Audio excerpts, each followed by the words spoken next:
I'm Alison Jane and I'm a PhD student at Newcastle University with Infuse. Imagine you've lost your job. You've been made redundant or you can't work because of ill health, childcare commitments or another reason. What would you do? In the UK, you'd be expected to apply for Universal Credit. Universal Credit has been gradually rolled out since 2013 in the biggest change to the welfare state since it began. It combines a number of benefits into one monthly household payment and has attracted a lot of attention because of concerns about how claimants manage with such a different system, using an online application process and an inbuilt 5-week wait for the first payment. My research explores how people experience universal credit and how it affects health and well-being, focusing on South Tyneside, a small borough in the northeast of England.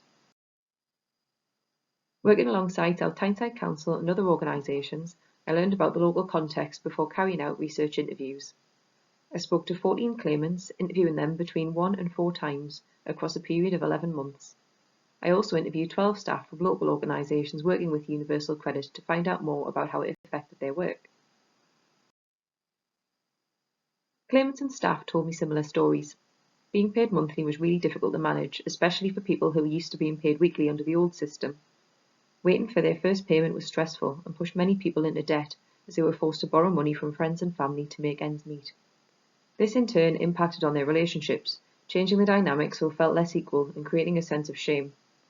Managing on their low payment while also repaying debt was very difficult and often led to isolation when claimants couldn't afford public transport or a cup of coffee, stopping them from meeting up with friends. As some claimants avoided putting the heating on to save money and couldn't stretch to extra tea and coffee, they weren't comfortable having visitors either. All of this impacted on their mental health. Their physical health was affected too. Some claimants had to use food banks, so their diet lacked fresh fruit and vegetables.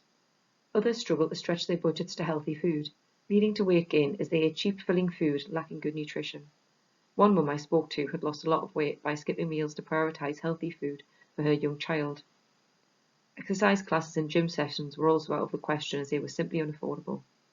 That is, until policy changes arising from COVID-19 led to an average weekly increase of £20 for claimants.